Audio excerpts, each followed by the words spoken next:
planning a UK trip around your family history. In this episode, I chat with Rita Fox, who recently explored England and Scotland with her spouse on a genealogy themed adventure. She shares how they researched their ancestry, built an itinerary around meaningful locations, and what it was like to walk in their ancestors' footsteps. If you're dreaming of turning your family tree into a travel route, this episode's packed with tips and inspiration.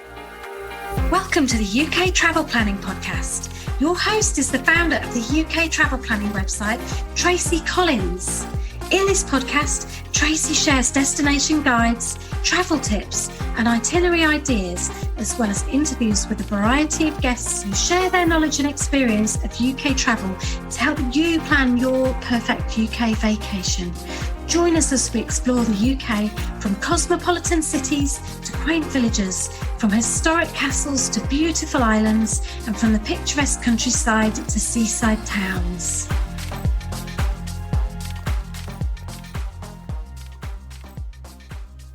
Hi, and welcome to this week's episode of the UK Travel Planner Podcast. In today's episode, I'm sharing a trip report with a difference.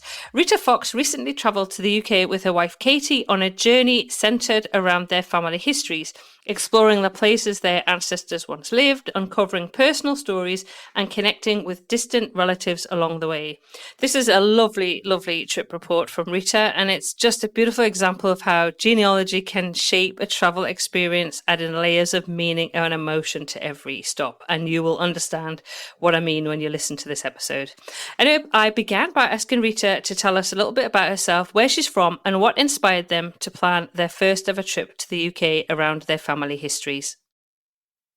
Welcome onto the podcast, Rita. It's absolutely fantastic to meet you and chat to you today. I feel like I know you. I've already said that because we were communicating when you were planning your trip and during your trip as well, which was fantastic. So can you tell us a bit about yourself, where you're from, and what inspired you and your spouse, Katie, to plan a trip to the UK around your family histories?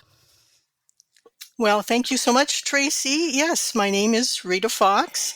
I'm 68 years old. I live along with my wife, Katie, in the United States. We're located in the state of Minnesota, and we live actually in a suburb of the city of Minneapolis, Minnesota. We decided that really it was time for us to prioritize travel, and the UK was on the top of our list. I had made family history trips kind of part of my routine some years ago before I met Katie, and I found that it was just a really fun way to meet people, to be able to put your own family's story within the history and culture of a location. And so since we were thinking of taking a trip to the UK, I thought, well, maybe we could duplicate this and do some genealogy. So that's basically how we got started. Oh, and I absolutely love it. And I've got, I was born in the UK, but I've got family from Scotland. I've got family from Cornwall. I've got family from Derbyshire. And it's amazing once you start going down this kind of rabbit hole of finding out where you're from, where your roots are from. That makes it amazing. So when did you first start exploring your family history, Rita? And at what point did it become a kind of travel goal for you? You are right. It is absolutely a rabbit hole. For me, I knew a lot about my UK ancestry in Scotland and England and Northern Ireland. But for Katie, all she really had was a handwritten family tree chart that she'd filled out some years ago. And she really didn't know much about her own genealogy. So one day we took a trip to this little rural cemetery and found her great-grandparents' headstone, and it read George Whiteford from Linlithgow, Scotland. And Katie had not realized at all that her Whiteford side of her family was from Scotland, so we decided to dig deeper.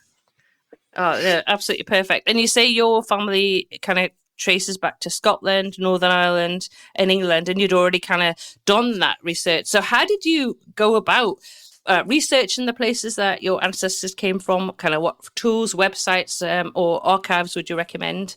I know I've done a bit of this myself, so but I'm really interested because you've kind of gone a bit deeper than I have. So I'm really interested to find out, how you did it. Well, I hope you'll keep in mind that I am just really a very amateur, very, very amateur genealogist. It's just a hobby that I've dabbled in over time. Sometimes I'll set it aside for years at a time, but I was very fortunate that I had family members before me who'd done quite a bit of work, so I was able to build upon that. Research has changed so much since I first started doing this in the mid 1980s. There's just so much available now on the internet that was not available before. So previously, as you probably know this yourself, you've just had to spend time going to a local library, museum, government records building, but now so much of that is accessible online. Not everything. There's still some records that haven't been uploaded yet, but it really has just accelerated the pace of what you can learn. As far as websites, there's a number of them available. Some are paid subscription, others are free. I've primarily used ancestry.com, findagrave.com, scotlandspeople.gov.uk, and nationalarchives.gov.uk. So there's a lot of locations that will have their own family history societies.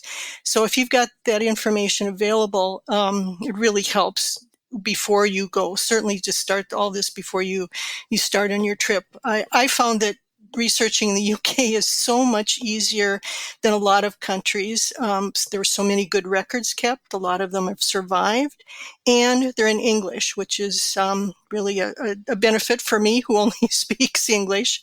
So this would be things like census records, church and civil recordings of birth, marriage, death, military records, wills, emigrations, all that kind of stuff. I would have, if you would, I'd like to just offer one little bit of caution, because there's a lot of these websites that have individual subscribers. They'll upload their own information. Sometimes it's very accurate, sometimes it isn't. But the problem is if somebody posts something that isn't correct and the others simply copy and paste the same information. For example, on ancestry.com, I've come across a couple times there's a date of birth of 2014 listed for me. So while other people's, their undocumented posts are great clues, they're not necessarily facts. But however, one advantage of something like ancestry.com is that you get to really see who else is researching the same people that you are. So what I did was I sent out some messages to people that were researching my family and also Katie's family. So of course they would be distant cousins. One of the biggest surprises is actually once we were already en route on our trip, and one of them responded, a man named Robert. He's a distant cousin of Katie's, and he asked if he and his wife could meet with us. So that was just a really pleasant surprise. That's fabulous. And to say you don't necessarily, when you start on this journey, know that these sort of things are gonna happen, do you? So it's fantastic. And I must admit, when I did a little bit of my family history, what was really nice when I started on it is that there were kind of things that had been passed down. Like my grandfather had mentioned about his aunt, that she'd had an accident on a farm when she was 16, and it had a huge impact on the family. And I was able to trace that and then actually see her death certificate and find out a little bit more about what had happened to her, because her name has actually been passed down the family from generation to generation.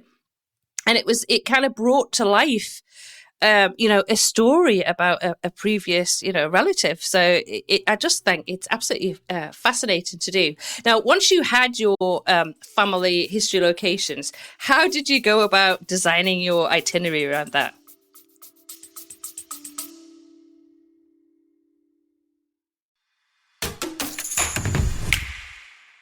Planning a trip to London, if you're looking for tours that are well organised, full of interesting stories and a pleasure to take part in, I can't recommend Walks and Devour tours enough. I've done several myself, from famous landmarks to amazing food tours, and every single one has been a real highlight. Their guides are great storytellers who make the city feel alive. The team really cares about the details and puts a lot of thought into making each experience feel special, comfortable, and full of those "I'm so glad I did this" moments. You can find all my favourite tours at uktravelplanning.com/best London tours.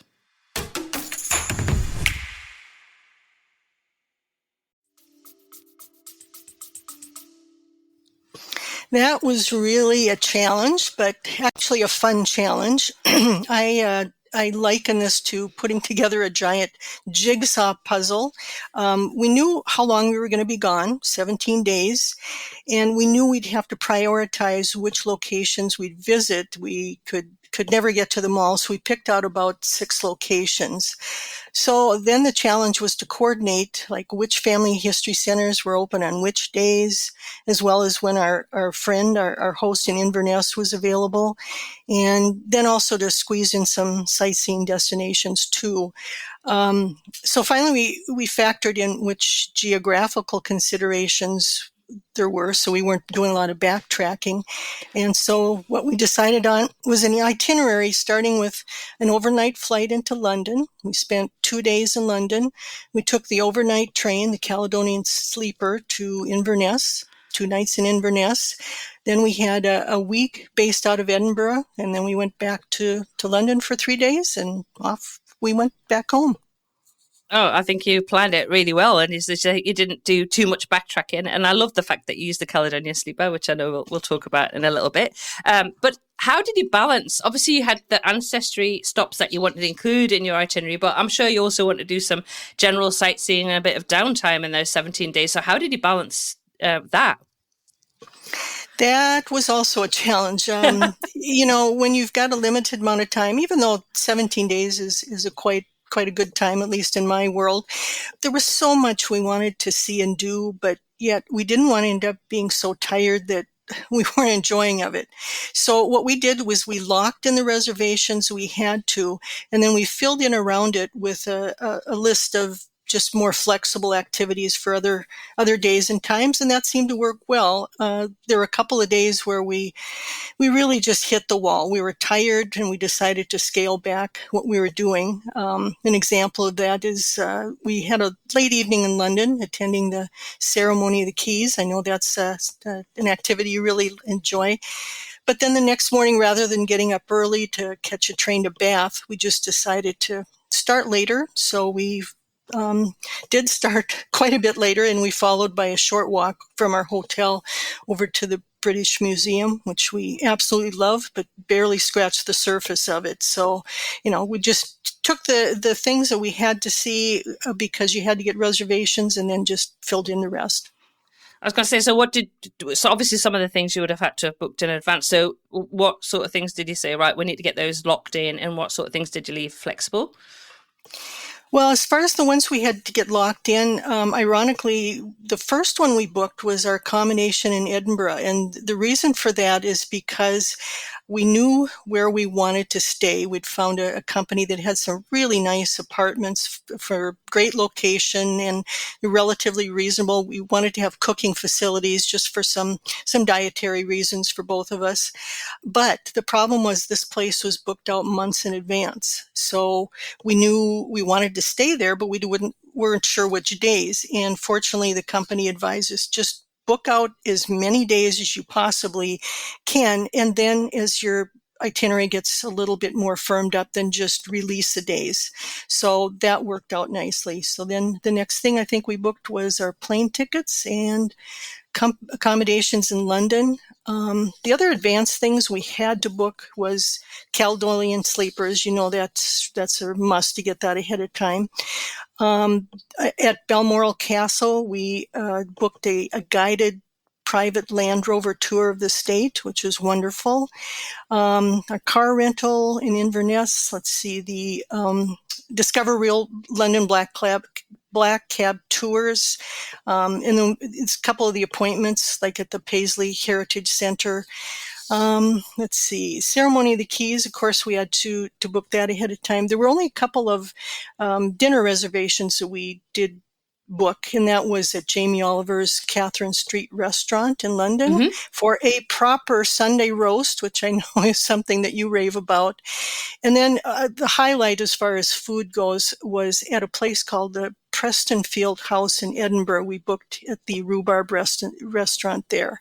And of course, we had to get our Brit Rail pass before we left home too.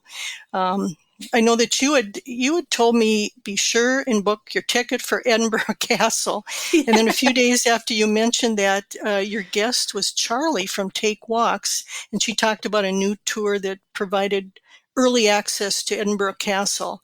That turned out to be just fantastic. Having a small group, having the castle basically to ourselves, so that was great. But then we filled in with the flexible locations, things like Stirling Castle. Now, we were there in May, so we didn't feel we needed to book ahead of time. I can't vouch for July and August, but May it was fine.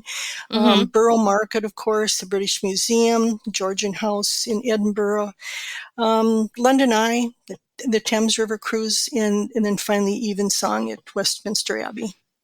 Yeah, you kind of went flexible with those things, and I think it's important that you did book in the things that you mentioned, things like the Caledonian Sleeper. We've actually we booked that last month for our daughter because she's over there. She'll be there in August, and she's going actually London, Edinburgh on it. So, but we were like, you need to book it, you need to get it booked, and then she was panicking, thinking she hadn't booked it. So we sat down with her and went, right, we'll sort that out with you. Yeah, we did, and also when you were in.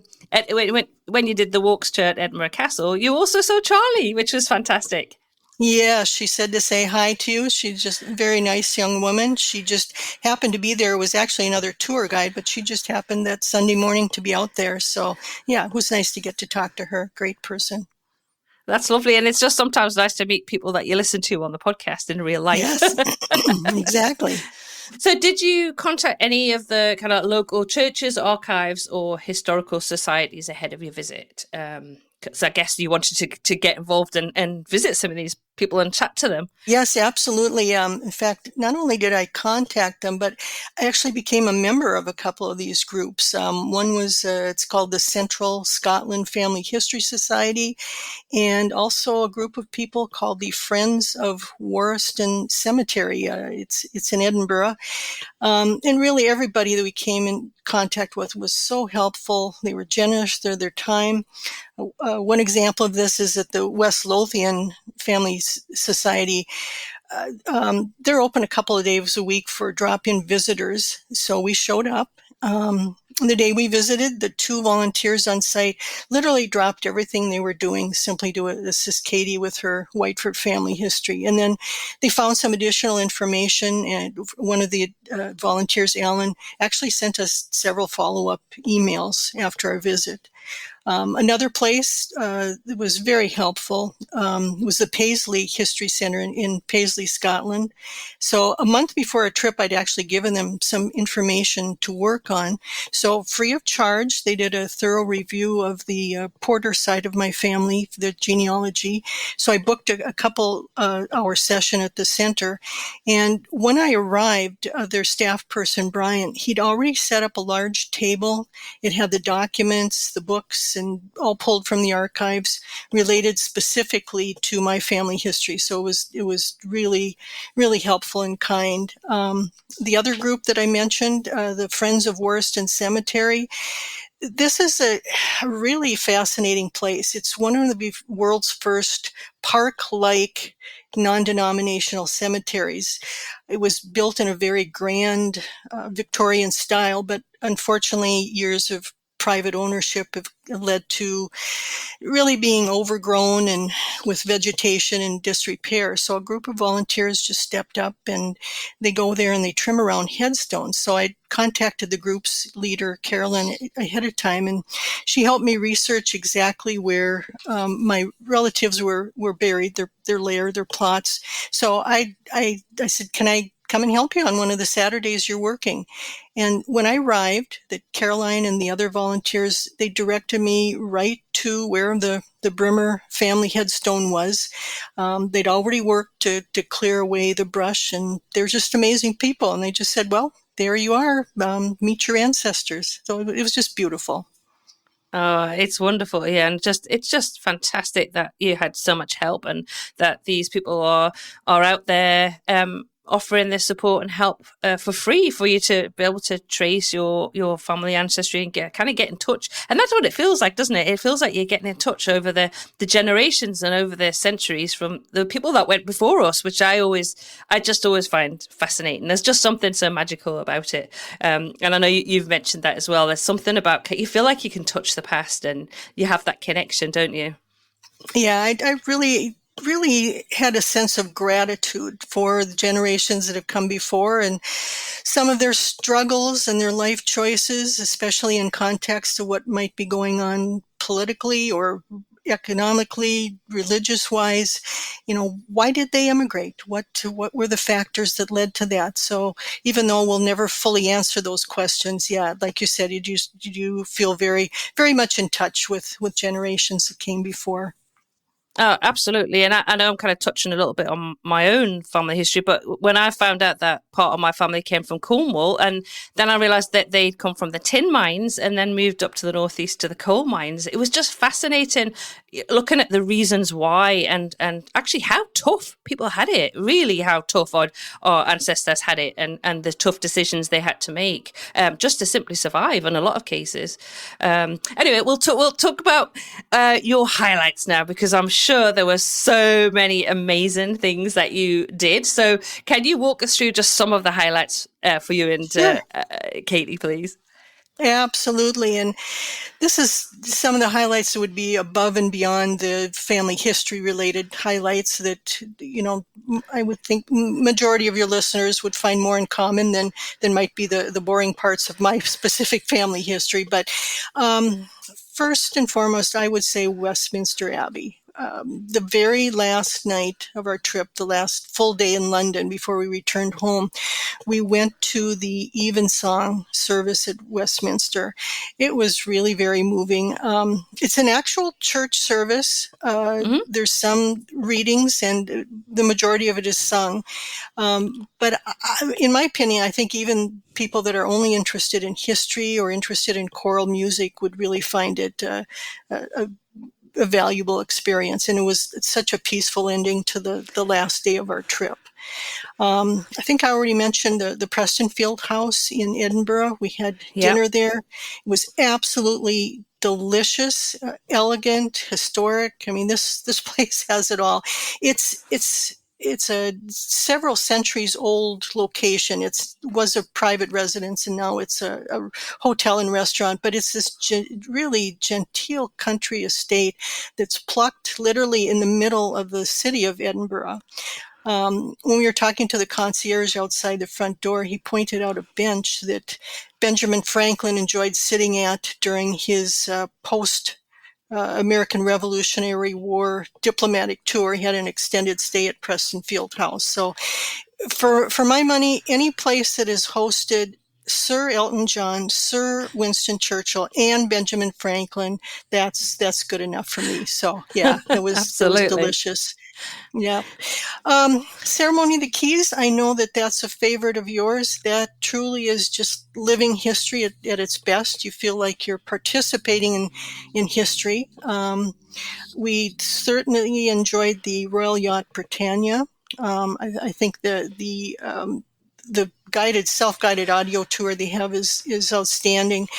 And I think it's something that would appeal to people if you're interested in maritime activities or the Navy, or if you're simply just interested in the Royals. There's a little bit of something for everybody at Britannia.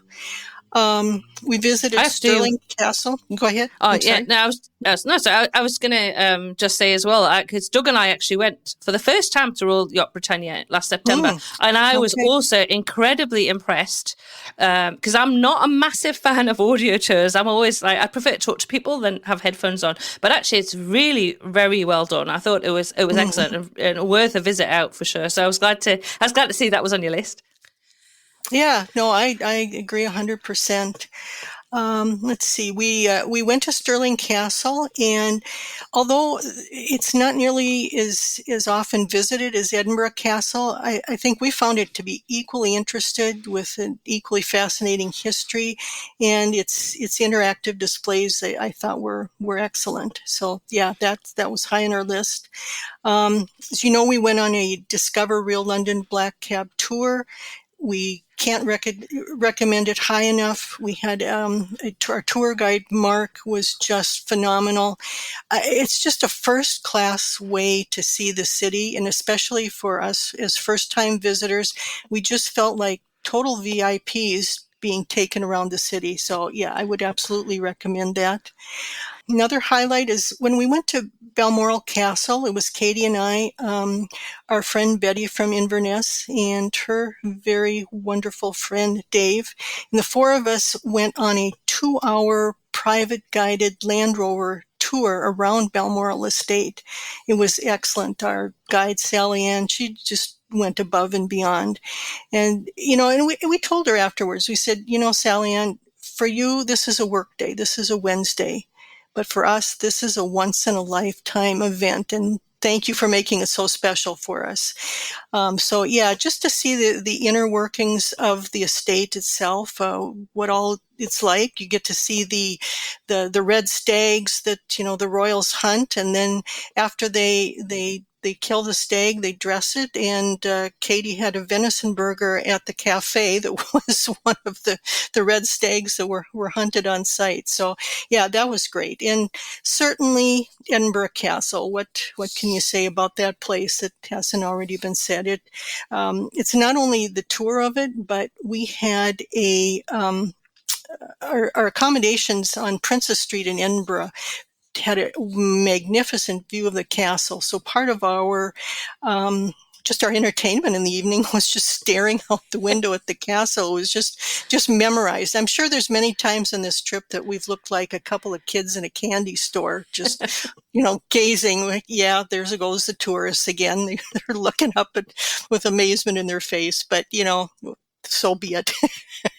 But then, besides that, there were a lot of just really unexpected moments that stayed with us. Our friend in Inverness, Betty, she took us for a long drive along Loch Ness, and no, we didn't see Nessie, but we went to her daughter Wendy's farm, and on just real short notice, Wendy graciously welcomed us to her farm, showed us her horses.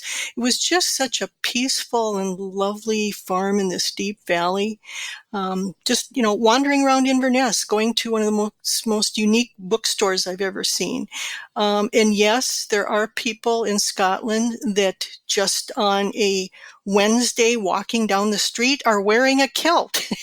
That doesn't happen in the U.S. He was just out shopping. There was no wedding going on or anything. So I'm sure, again, we looked like tourists just staring, but that's fine.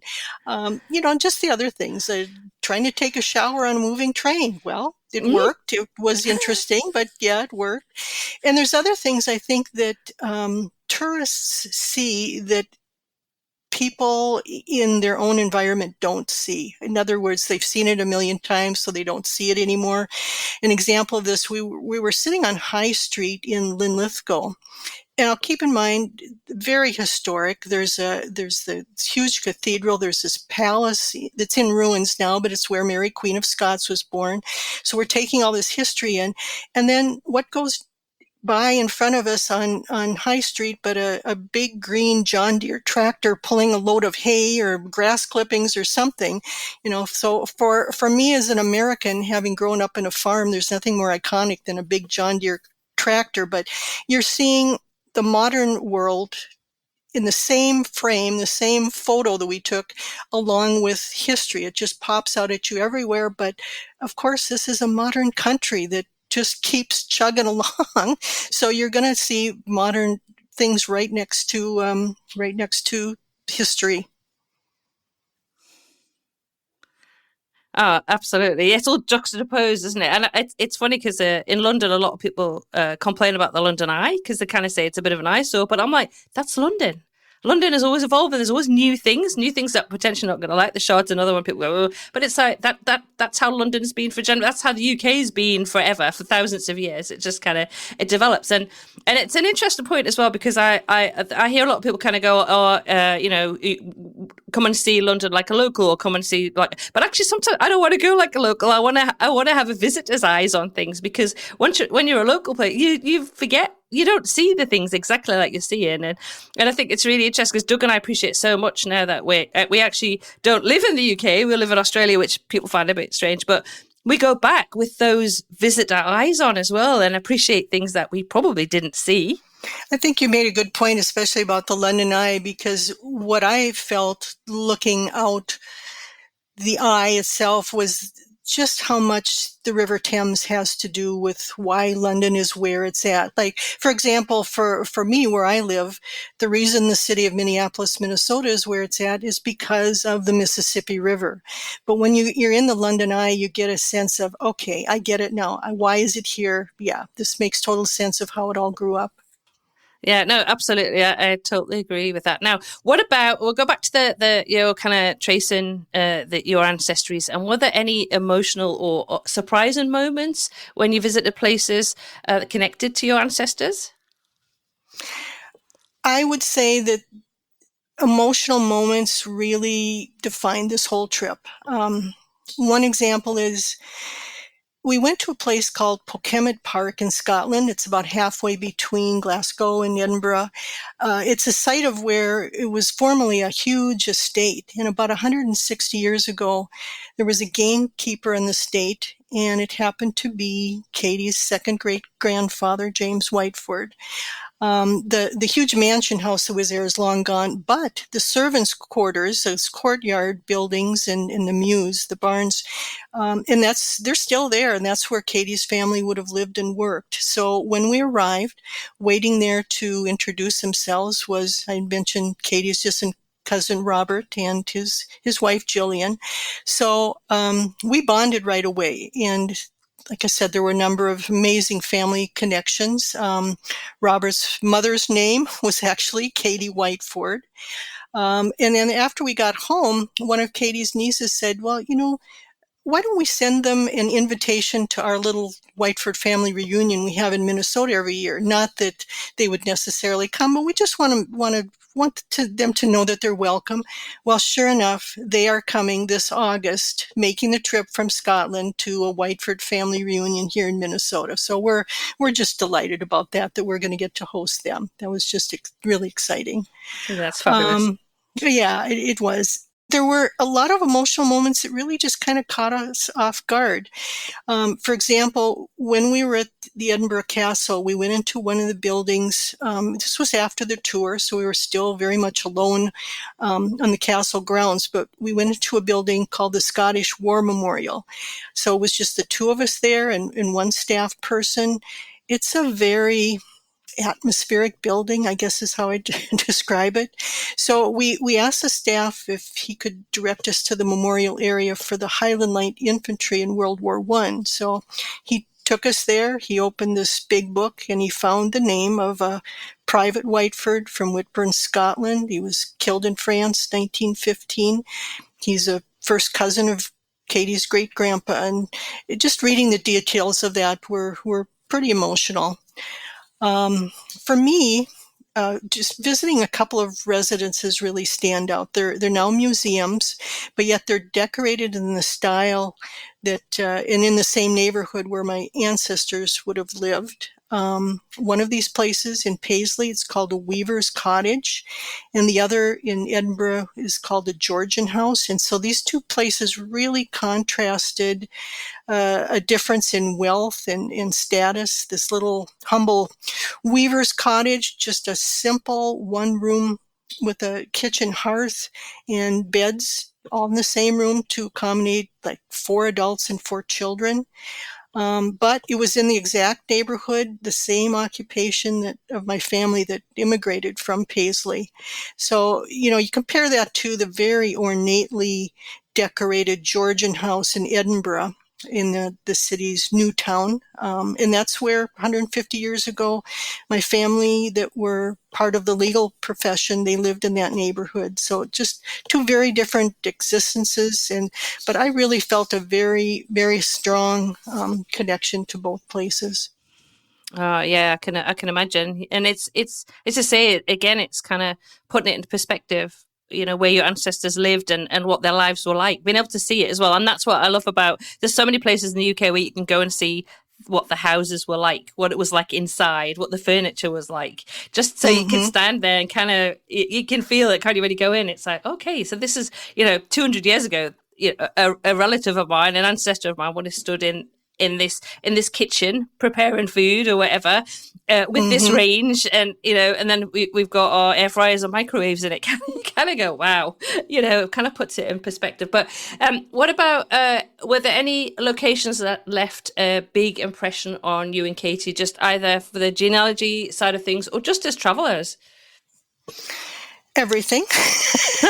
but really, more than any one single location, it was just the sum total, the reason why we've decided we needed to travel more internationally. It's a reminder of how small and interconnected the world really is. I don't know, Tracy, if you've ever noticed when you're traveling that the first things that stand out are the differences, whether it's language, dialect, scenery, food, transportation. But the longer you're there, what's really striking is all the similarities in humanity, how much we really are alike. Because I'll be candid with you, we had a little bit of trepidation about traveling internationally as Americans, and albeit it was a very small sample size, but we were so grateful and heartened to know how well received we are by the UK residents. They were able to really differentiate their affection for Americans from maybe some of their views of what's currently going on in America. So we were really, really heartened by that. The world is a small place. This past week here in Minnesota, we had a very, very tragic event that happened with the assassination of a couple of state political leaders. And we had people from the UK that we'd known had heard about it internationally and reached out, just, wanted to make sure we're okay. And so, yes, the world is a small place for sure.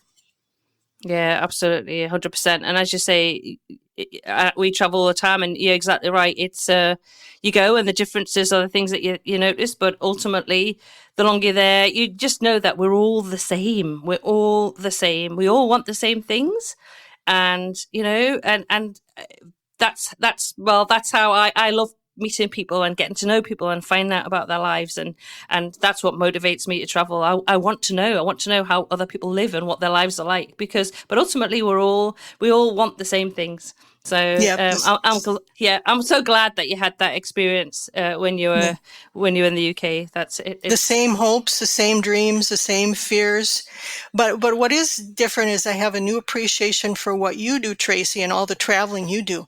It's tiring. It's wonderful. But my gosh, how many times I thought, how do Tracy and Doug do this? And they're catching flights here and there. And oh, my word. Yeah. So I have a new appreciation for you.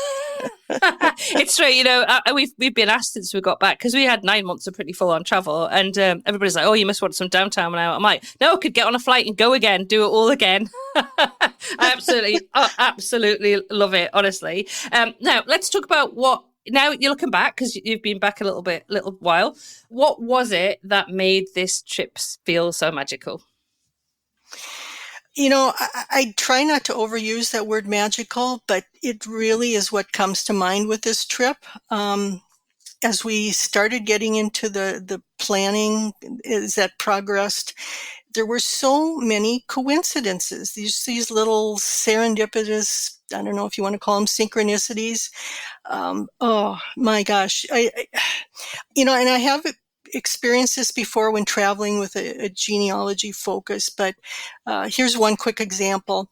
One of my ancestors, a woman named Janet Watt, she'd left Scotland with her family. She was a small girl.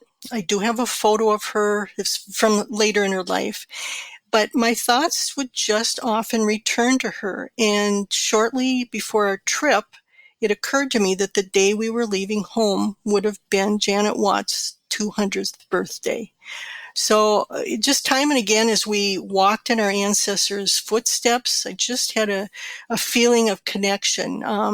Sitting in the sanctuary of the Church of the Holy Rood in Stirling, Now, this is the place where Mary, Queen of Scots, had her coronation, but it's also where Janet Watt's family would have worshipped. So just being there, it was really, really, really moving.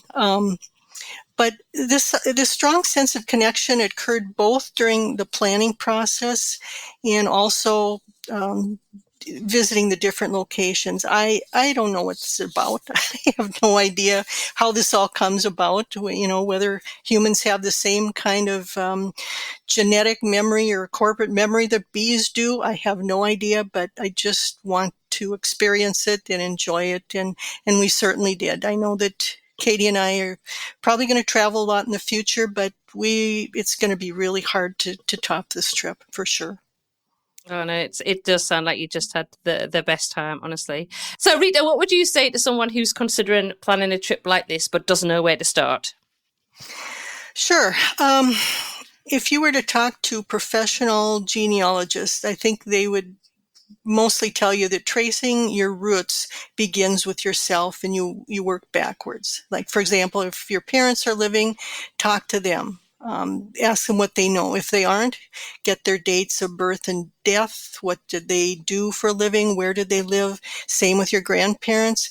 Then I would recommend trying to plug this information into a database like ancestry.com or Family Search, MyHeritage, Find My Past. These websites will give you an idea of who's researching the same people. Like I said, then you can kind of reach out to these other people. Which of this information can you verify and back it up with some records that are online? From that, you can try to find out, when did your family immigrate from the UK? Where did they live before they immigrated? And then you can reach out to the local family history societies or other resources. But ideally, this is something that should be done prior to your trip. I tell people that I probably put more hours into planning this trip than I have all other trips in my life combined, just because that was so research heavy with the ancestry. But it's rewarding to do that.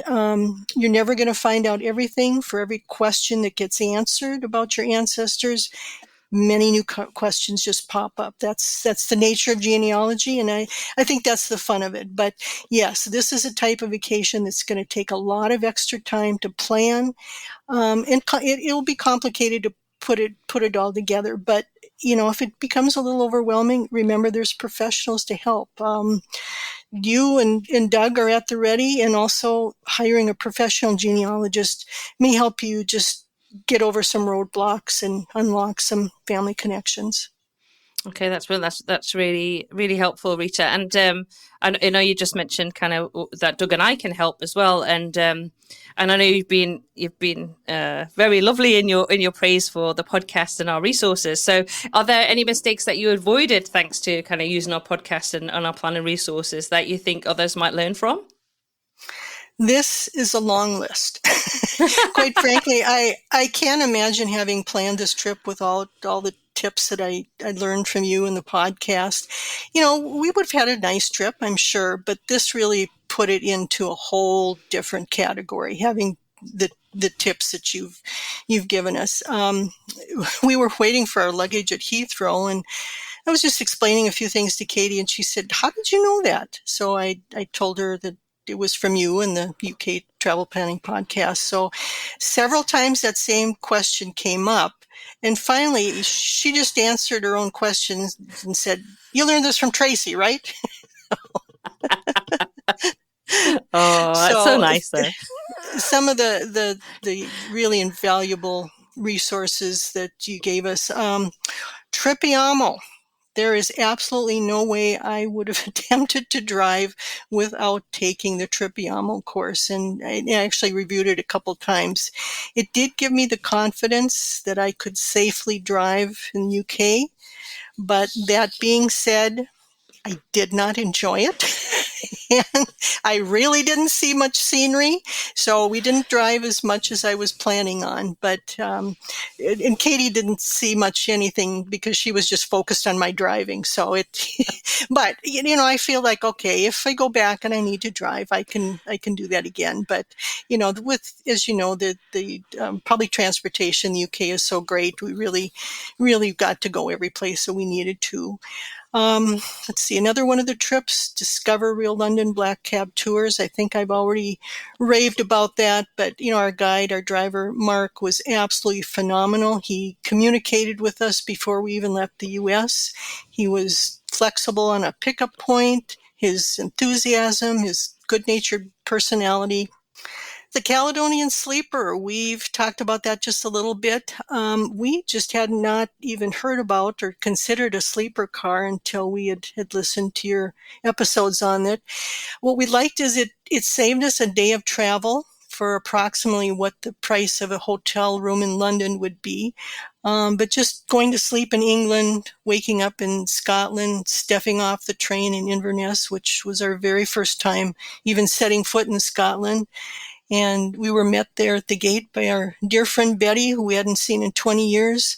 It was really emotional. And yeah, the Caledonian Sleeper just really set the table for what was to come yet.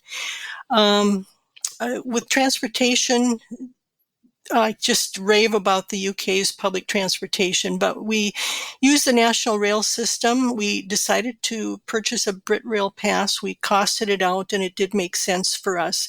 Even if it had been close, I think we would have done it anyway just for the convenience of it. I love just stepping on it on the train. There were a couple of times that when they came around to check the tickets, they looked at it once and said, "Oh, I haven't seen one of these for a while." And another said, "Oh, I'm really not sure what to do with this." But it was always just, yep, you got a BritRail, there you go. So we use that a lot. Having an Oyster card helped. We learned about the underground. All the tips really helped us immensely. Let's see, take walks. The early access tour of Edinburgh Castle was fantastic. I think I've already raved about that enough, but just having the access to the castle before the general public gets to get in for the day. As we were leaving, we could see long queues lined up to get in, but they were lined up and we were already done for the day. So that was great. And then of course the ceremony of the keys. I hadn't heard about that at all, but definitely worth including in the itinerary too. No, it's brilliant, and I'm glad you shared that with a listener. So add those things into your itinerary because they're all fantastic things. We recommend, honestly, Discover Real London, the Take Walks tours, the Take the Caledonian Sleeper. They're all fabulous. Now, Rita, you added this question in at the end, so I'm going to ask this one because it's a fun question. So, were there any humorous incidents, things that didn't go planned, or that you do differently? So those are kind of, I guess, three. Well, maybe the humorous incidents and the things that didn't go to plan, are they kind of related? Well, since I asked the question, I've definitely got an answer or two here for you. But I guess I would chalk them up to what I would call good learning experiences. Maybe things go a little different next time, but so many of them we avoided because we listened to you. There was a time or two we didn't listen to you, and that maybe caused us little problems. But for example, I think it's really important to have a plan B transportation-wise. We ended up one day at Waterloo Station. We were trying to go someplace else, and when I pulled up the app, the underground line said major delays. They just weren't working. They weren't going, and we've found out that it was a major power outage that had caused a huge disruption. So we had to just kind of, okay, well, we're just going to go outside and take a taxi to where we need to go. We did have one thing that was out of our control, but we landed at Heathrow, and I think it is probably referred to as a balk landing. It was more than just a go around. The plane was pitching from left to right very significantly, and literally a moment before we landed and people were screaming, the pilot pulled up and we didn't land. So we circled around and came and landed a second time. It happened so fast, everybody just looked at each other like, what just happened here? I'm not sure. But, there's some things that are really pretty much out of your control when you're traveling, and that was certainly one of them. I'm just actually gonna say to our listeners at this point that it's a good job they can't see my face. Because when you were talking about that landing, there was a look of horror on my face because I don't like flying, even though I fly all the time. I really don't like flying. So that would have I would have been off for the rest of the day after that. I tell you, I would have been like no, and I would have been one of those people screaming. Definitely. Are you sure you weren't on the same flight? Possibly. You would have remembered, or maybe you blocked it out, one or the other. Oh, gosh. Yeah, there were some other just fun little things that happened. For example, we were driving in rush hour traffic in Inverness, and I couldn't get over to the lane in the roundabout that I wanted to, so I thought, okay, I'm just going to make a left-hand turn here. And I ended up on a mile-long bridge over the Moray Firth, and I'm sure, looking at Google Maps now, it's a beautiful view over it. I saw none of it. There was nothing that I saw. So I think that's when I decided, I just am really not enjoying this driving thing. But, it was still a good experience. Just a few of the other little things. We were going down the Royal Mile in Edinburgh, and we came across St. Giles Cathedral just as the Sunday morning services were ending. And we just saw this huge regalia of people leaving the building, and we weren't sure what was going on. We knew the Church of Scotland's General Assembly was meeting that week, but people in the crowd stopped. They pulled out their cell phone cameras, and as a woman was being escorted into a limo, somebody said, "Oh, look, it's Sophie, the Duchess of Edinburgh." Well, turned out it wasn't. In fact, the closest we ever got to the royals was at the London's a restaurant, a pub called the Ship's Tavern. And I've got a shot of Katie, and in the tavern, in the television in back of her, they were showing an American baseball game between the Boston Red Sox and the Kansas City Royals. And I'm telling you, the Kansas City Royals are not the reason that we came to the UK, but that's as close as we got to the Royals. Borough Market, absolutely loved it, but I will not go there again on a bank holiday weekend Saturday afternoon. That was a mistake, even though the humble crumble is delicious. I'll go there at a different time. And then finally, we had a dilemma. Who gets the top bunk of the Caledonian Sleeper?